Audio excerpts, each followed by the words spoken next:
சிவதானு,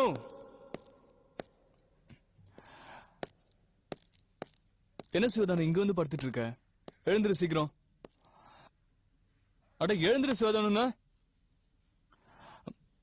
சிவதானு இப்ப எழுந்திருக்க போறியா இல்லையா?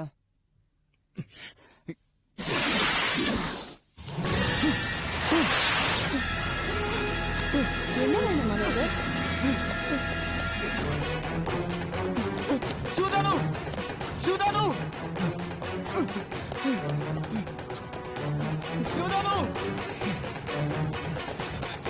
சிவதானு, சிவதானு,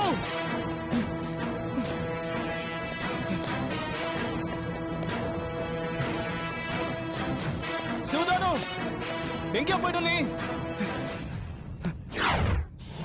சிவதானு, என்ன தம்பி? சிவதானு, அங்க அஞ்சலி.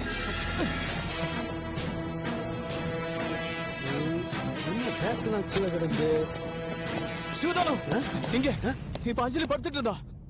அஞ்சலியா? இங்க இருந்தா. நான் தான் தம்பி இங்க படுத்திருந்தேன். என்ன சிவதானு, நான் பார்த்தேன் இங்க அஞ்சலி படுத்துட்டு இருந்தா. தம்பி, நீங்க அந்த காலேஜ் ஃபங்க்ஷன் போயிட்டு வந்ததுல இருந்து அஞ்சலி அஞ்சலி பெணாத்திட்டே இருக்கீங்க. நான் கொடுத்த தாயத்தையும் கட்டுறது இல்ல, திருநீரும் பூசுறது இல்ல. இல்ல சிவதானு, நான் இப்ப பார்த்தேன் இங்க அஞ்சலி தான் இருந்தா. இங்க நான் தான் படுத்திருந்தேன் தம்பி. சிவதானு, சரி இங்க எதுக்கு வந்து படுத்த?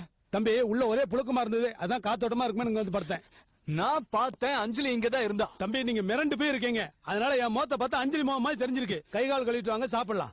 இல்ல சிவதானு, இங்க அஞ்சலி தான் இருந்தா. இங்க நான் தான் தம்பி இருந்தேன். போங்க. அஞ்சலி தான் இருந்தா. ஆமா, அஞ்சலி, அஞ்சலி.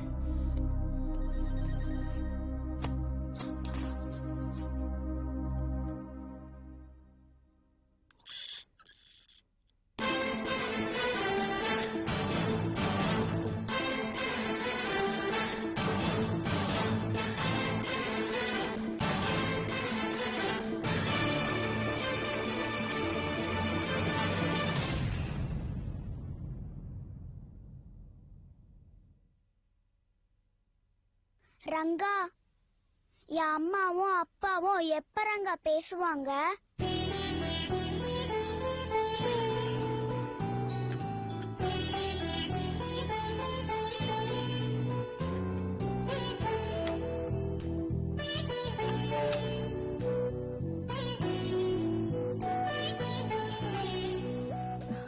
இது பாரு, நீ எதுவும் சாப்பிட வேண்டாம்.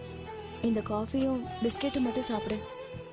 சாப்பிடாம இருந்தா உடம்புக்கு நல்லது இல்ல ரங்கா. இப்ப என்ன நடந்துருச்சுன்னு நீ இவ்வளவு வருத்தமா இருக்க? நீ சாப்பிடாம இருந்தா உன் பிரச்சனை தீர்ந்து போயிடுமா? அதெல்லாம் அந்த காலம் ரங்கா. ஒருத்தவங்க சாப்பிடாம இருக்காங்களேன்னு விட்டு கொடுத்து போறதெல்லாம். நீ சாப்பிடாம இருந்தா உமா மேடம் வந்து சைன் போட போறாங்களா? உமா மேடமே மனசு மாதிரி சைன் போட்டதான் உண்டு. அதை புரிஞ்சுக்கோ. சாப்பிடு. அப்போ இவ்ளோ நாள் அவ என் கூட பழகுனது பொய்யா? யார் சொன்னா பொய்ன்னு? அது உண்மைதான். ஆனா இப்ப சைன் போட மாட்டேன்னு சொல்றாங்களே, அதுவும் உண்மைதான். ஆமா, நீதான் சொன்னீங்க நான் ஒண்ணு பலூன் இல்ல, யாராவது ஊசி குத்துன வெடிச்சு செதறதுக்குன்னு. இப்பதுக்கு வெடிச்சு செதற? எனக்கு நடந்த பிரச்சனைகள்லாம் உனக்கு நடந்தா அது தெரியும். உனக்கு என்னதான் நடந்துச்சு இப்போ? இதுக்கு மேல என்ன நடக்கணும்? இதுக்கு மேல என்ன நடக்கணும்? பரணி 10 நாளா என்கிட்ட பேசவே இல்ல. என் மருமக சித்ரா, நான் இந்த பக்கம் வந்தா அவ அந்த பக்கம் மூஞ்சி திருப்பிக்கிட்டு போறா.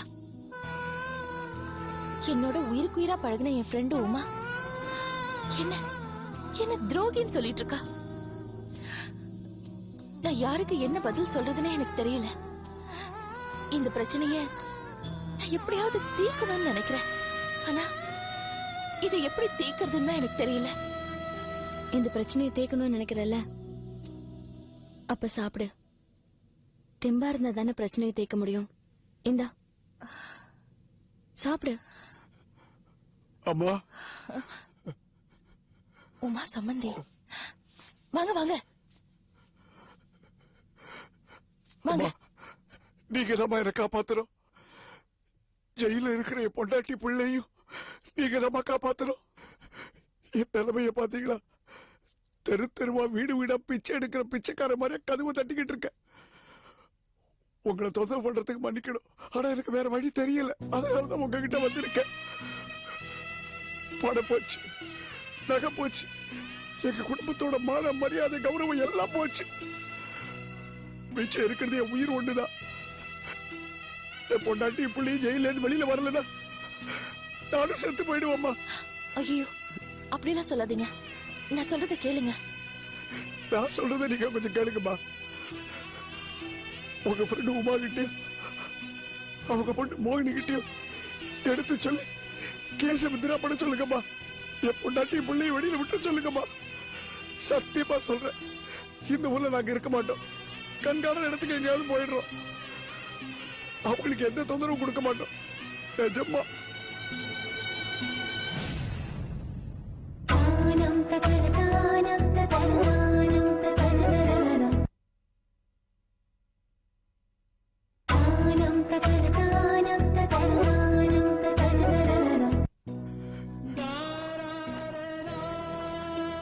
என்னம்மா எந்த பதிலும் சொல்ல மாட்டேங்கிறீங்க?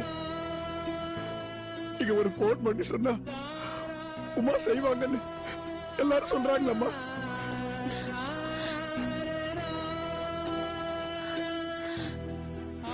என்னம்மா எதுவும் சொல்ல மாட்டீங்களாம்மா? என்ன பண்றீங்க? எந்திரிங்க, எந்திரிங்க முதல்ல. இது பாருங்க, உமாக்கு எனக்கும் ஒரு சின்ன பிரச்சனை. நாங்க பேசிக்கிறது இல்ல. அப்படிலாம் சொல்லாதீங்கம்மா. இருக்கிற நிலைமையில என் பொண்டாட்டி ஜெயிலே செத்து போயிடுவாமா. என் பையனை அடிச்சு கொண்டுடுவாங்கம்மா. பிளீஸ். இல்ல இல்ல, நீங்க நேரடியா அவங்க கிட்டே போய் பேசலாமே. போனம்மா, அவங்க வீட்டுக்கு தான் போனேன். அந்த முத்துக்குமார் என்ன கழுத்தை பிடிச்சு வெளியில தள்ளிட்டாருமா. அதுக்கப்புறம் தான் நான் உங்ககிட்ட வந்திருக்கேன். நீங்க என்ன கை விட்டுற கூடாதுமா. ப்ளீஸ் ஹெல்ப் பண்ணுங்கம்மா. மேடம், விஜய் கிட்ட கொஞ்சம் போன் போட்டு பேசுங்களேன். இல்ல, விஜய் ரொம்ப நல்லவரு. அவர் சொன்னா உமா மேடம் நிச்சயமா கேட்பாங்க. ப்ளீஸ் கொஞ்சம் நீங்க பேசுங்களேன். என் பொண்டாட்டி பாவம்மா, அவளுக்கு ஒண்ணுமே தெரியாது. நான் இல்லாம வெளியே கூட போக மாட்டான். என் கூட தான் வருவா. அவன் எப்படி ஜெயில தனியா ரொம்ப சாதுமாவா என்ன பண்ணுவாங்க? மேடம் ரிங் போது.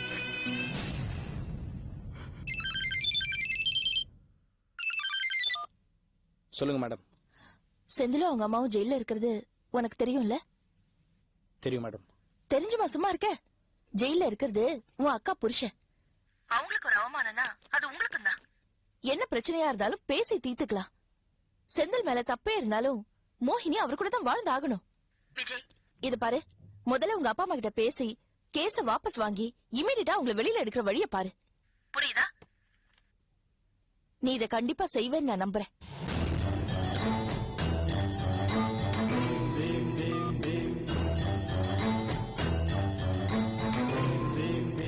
இங்க பாருங்க, நீங்க தைரியமா இருங்க.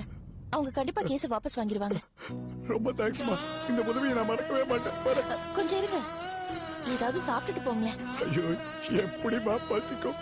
பொண்டாட்டி புள்ளி ஜெயில இருக்காங்க. அவங்க வெளியில வர வரைக்கும் போலீஸ் ஸ்டேஷன் வாசல்லே இருப்போமா. நான் வரமா, நான் வரமா, வரேன்.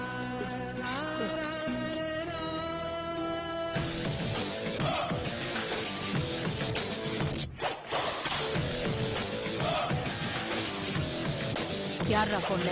ரங்கநாயகி மேடம். என்னவா? மோகினியோட புருஷனும் மாமியாரும் ஜெயில இருக்காங்களாம். அத பத்தி பேசினாங்க. அவங்கள எப்படியோ வெளில கொண்டு வர சொன்னாங்க. அம்மா ப்ளீஸ், அவங்கள வெளியில கொண்டு வந்துடலாமா? எனக்கு ஒரு நாள் டைம் வேணும். அம்மா ப்ளீஸ் கொஞ்சம் யோசிங்கம்மா. மோகினியை முதல்ல அந்த கேஸை வாபஸ் வாங்க சொல்லுங்க. அப்படி இல்லாட்டி அவளுக்கு எதிராக நானே ஆஜராக வேண்டியது வரும். கொஞ்சம் யோசிங்கம்மா.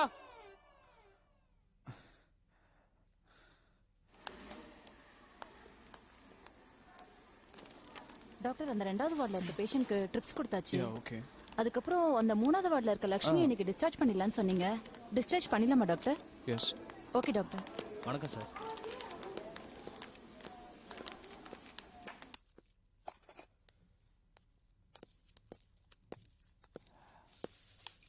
இப்ப பரவாயில்லையா? பரவாயில்ல டாக்டர்.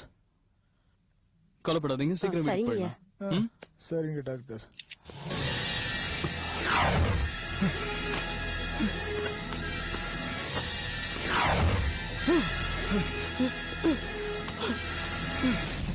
என்னாச்சு டாக்டர்? ஏன் இப்படி இருக்கு? இதுக்குள்ள என்ன? அவர் தூங்கிட்டு இருக்காரு போல இருக்கு. ஹலோ, வேண்டாம், எழுப்பாதீங்க. இதுக்குள்ள அஞ்சலி இருக்கா? எழுப்பாதீங்க. அஞ்சலி இல்ல டாக்டர், அவர் பேஷண்ட் பெருமாள். இல்ல, அஞ்சலி பெருமாள், தான். பெருமாள். வணக்கம் doctor. I'm sorry. It's okay, I'm doctor. sorry. Perumal, இப்போ வயித்துல எப்படி இருக்கு? இப்போ பரவாயில்ல டாக்டர். ஆனா இந்த இடத்துல தான் திடீர்னு வலிக்குது டாக்டர். எனக்கும் தான் திடீர்னு தலையெல்லாம் வலிக்கும். 2 நாள் ரெஸ்ட் எடு, சரியா போயிடும். சரி டாக்டர். சி வார்டுல இருக்கிற பேஷண்ட் மரணத்துக்கு என்ன மருந்து எழுதி கொடுத்திருக்கீங்க? ஏய், என்னாச்சு இத டாக்டர்? பாருங்க, நீங்க எழுதி கொடுத்த பிரிஸ்கிரிப்ஷன் அஞ்சலின்னு எழுதிருக்கீங்க. அஞ்சலின் புதுசா எதுவும் மருந்து கண்டுபிடிச்சிருக்காங்களா? பேஷண்டோட ஹஸ்பண்ட் பார்மசிக்கு போயிட்டு திரும்பி வந்து கம்ப்ளைண்ட் பண்றாரு. ஏன் இப்படி பண்ணீங்க? இல்ல டாக்டர், அஞ்சலி ஒரு நல்ல மெடிசன். அது சாப்பிட்டா எல்லா நோயும் கியூர் ஆயிடும். மனோகர், நீங்க சீஃப் டாக்டர் கண்ணன்ட்ட பேசிட்டு இருக்கீங்க. தெரியுமே, அவரையும் அஞ்சலி வந்து டெய்லி மிரட்டினா அவரு இப்படிதான் பிரிஸ்கிரிப்ஷன் எழுதி கொடுப்பாரு. உங்களுக்கு என்னதான் பிரச்சனை? எந்த பிரச்சனையும் இல்ல, அஞ்சலி தான் பிரச்சனை. இத பாருங்க, இனிமே நீங்க எந்த பேஷண்ட் அட்டென்ட் பண்ண வேண்டாம். பிரகாஷ், இவரை கூப்பிட்டு கீழே வாங்க. Okay sir. மனோகர், வாங்க போலாம். யோ, அஞ்சலி இங்க வந்திருந்தானா எல்லாரும் இப்படிதான் எழுதுவீங்க. மனோகர், என்னாச்சு உங்களுக்கு? வாங்க போலாம், வாங்க.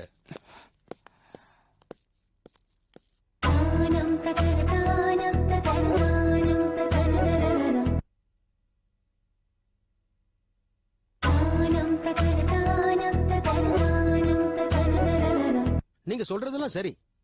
ஆனா இப்ப மனோகர் இருக்கிற நிலையில அவர் எந்த பேஷண்ட்டுக்கும் ட்ரீட்மெண்ட் கொடுக்கறத நாங்க அலோவ் பண்ண முடியாது. இதை பாருங்க டாக்டர் கண்ணன், நான் சொல்றத கொஞ்சம் புரிஞ்சுங்க. மனோகருடைய ஃபேமிலி எனக்கு ரொம்ப வருஷமா பழக்கம். Well educated family. அவங்க அப்பா மிகப்பெரிய டாக்டர். இந்த மெடிக்கல் ப்ரொஃபஷனுக்காக அவர் எவ்வளவு கான்ட்ரிபியூட் பண்ணியிருக்காருன்னு உங்களுக்கே நல்லா தெரியும்.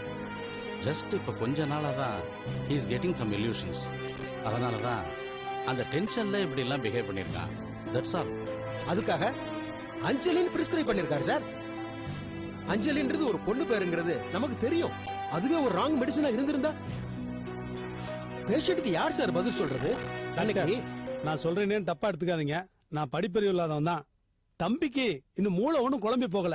டெய்லி காலையில எந்திக்குது, எக்ஸசைஸ் பண்ணுது, குளிக்குது, டிபன் சாப்பிடுது, நல்ல ட்ரெஸ் மாட்டிக்குது. என்ன ஒண்ணு அப்பப்போ ஃபேன்ல புடவை தொங்குச்சு, புணம் தொங்குச்சு, குழந்தை அழுகிற சத்தம் கேக்குது, ரயில் சத்தம் கேக்குதுன்னு சொல்லும்.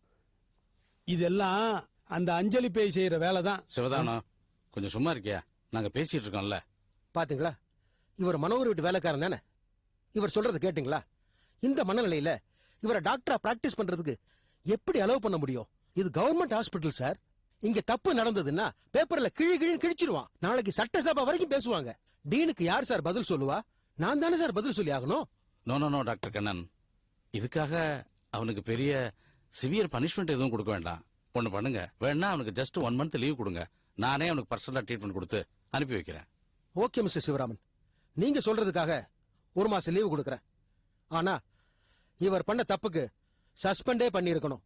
டாக்டர் சிவராமன், 1 மாசம் கழிச்சு நீங்க எனக்கு ரிப்போர்ட் கொடுங்க. என்ன பண்ணலாம்னு யோசிக்கலாம். Thank you doctor. டாக்டர், நீங்க ஒண்ணும் கவலைப்படாதீங்க. தம்பிய நான் நல்லபடியா கவனிச்சுக்கிறேன். ஆமா தம்பி, உங்களை நல்லா கவனிச்சுக்கிறேன். வாங்க.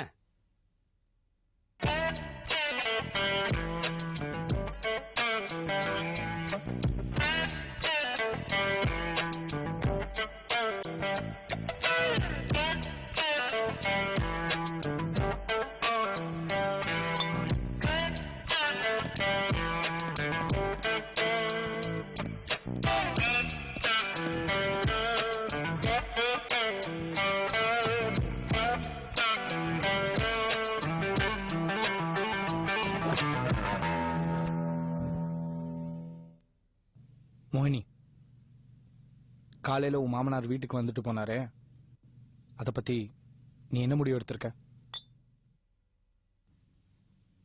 யோசிச்சு முடிவு சொல்றேன். அவர் என்ன கடனை கேட்டு வந்தாரு? நான் யோசிச்சு காசு தரேன்னு சொல்ல. அசிங்கமா இருக்கு. இது பார், நான் உன் தம்பி தானே, நான் உனக்கு நல்லது தானே செய்வேன். நான் சொல்றத கேளு, அந்த கேஸை வாபஸ் வாங்கிடு. உங்க மாமனார் பேங்க்ல வேலை பார்த்தாரு தவிர அவருக்கு விவரம் பத்தல. அவர் மட்டும் ஒரு நல்ல லாயரா பார்த்தாருன்னு வச்சுக்கோ, அவ்வளவுதான். கேஸ் உனக்கு அகைன்ஸ்டா திரும்பிடும். எப்படின்னு கேக்குறியா? உங்க மாமனார் மாதிரி கையெழுத்து போட்டிருக்கேன், அந்த பேங்க் எஃப்டி ரெசிப்ட் அந்த எவிடன்ஸ் இன்னும் உன் மாமனார் கையில தான் இருக்கு. அதை மட்டும் அவர் ஃபாரன்சிக் டிபார்ட்மெண்ட்டுக்கு சப்மிட் பண்ணாரு, அவ்வளவுதான். ஃபோர்ஜரி பண்ணி நீ தான் கையெழுத்து போட்டேன்னு உன்னை ப்ரூவ் பண்ணி உன்னை ஜெயிலுக்கு அமிச்சிருவாரு.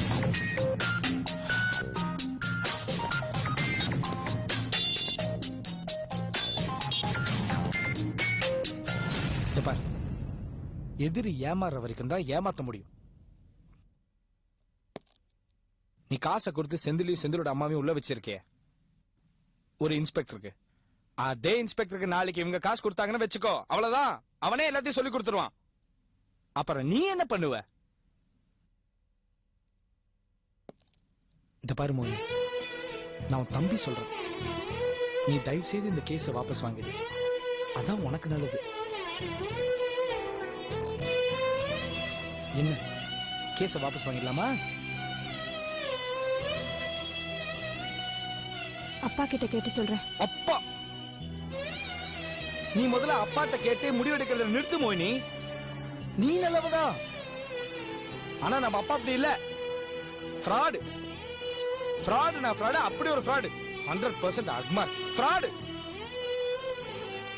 இது பாரு, செந்தில் தான் வாழ்க்கை. ரொம்ப நல்லவருமா, உன்னை நல்லா வச்சு பாரு. இப்படியே அப்பா பேச்சு எத்தனை நாள் கேட்டுட்டு இருப்பேன்?